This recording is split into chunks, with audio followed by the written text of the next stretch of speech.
Do you know that feeling where you've just texted somebody something that you truly feel about them, but it is really vulnerable and you're just waiting for them to respond?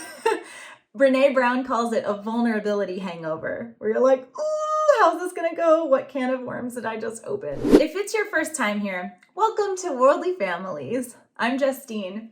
Traveling to over 40 countries and living abroad has opened my eyes to new ways of being and doing. I'm all about helping you expand your horizons so you can live and parent more intentionally and more joyfully. In this video, I am actually going to challenge you to a 7-day vulnerability exercise. Vulnerability is the key to true connection, and true connection is the key to a happy, fulfilling, meaningful life. I personally have found that being vulnerable begets more vulnerability. So that means that when I am vulnerable with somebody, not only do they tend to open up to me as well, but also I start to crave more vulnerability. I start to crave speaking my authentic truth to more and more people and in more and more situations, at work, at home, everywhere.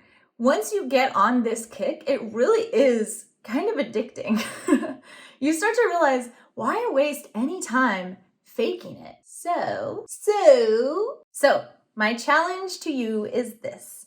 For the next 7 days, starting with today, starting with right now, as soon as this video is over, to be vulnerable about your true feelings about a person or about a situation involving a person directly to that person. It could be a text, it could be a phone call, it could be in person if that's possible. We're not going for comfort zone here. We're going for getting outside of your comfort zone, saying something you wouldn't normally say, but that is still very, very true inside. You know those texts you do when you're under the influence and you just spill your heart out, blah, blah, blah, blah, blah, and then the next morning you wake up and you're like, what did I say?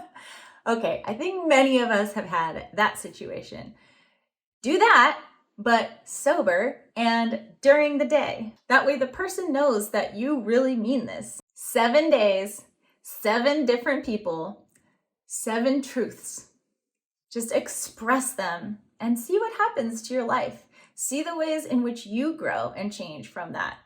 See the way in which your relationships open and transform because of that. It may be positive, it may not always be positive, but that's okay. Sometimes being closer to a person isn't the right way forward. Sometimes it's parting ways, and that's okay too. But doing nothing, saying nothing, leaving things unsaid, that's the part that really weighs on you in the back of your mind and weighs you down. So if that's a situation, it's okay to bring that up and either allow things to change or to cut ties.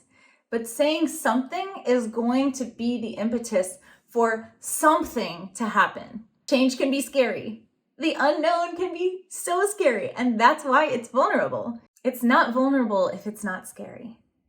It should scare you, and you do it anyway, and that's what makes it courageous. The more you flex that courage muscle, guess what? The stronger it gets. If you're enjoying the challenge and you're seeing your life shift and transform in ways that you could not have predicted, continue it. Make it a habit every day. And please drop a comment below letting me know if you're going to do the challenge, and if you've already started, maybe what some of the outcomes have been. How's it going? I'm so curious to know. I'll be doing the challenge with you starting on the very day that this video is posted. I hope this vulnerability challenge really opens you up and maybe even changes your life in ways you couldn't have foreseen. I hope you make it a great day, and I'll see you in the next video.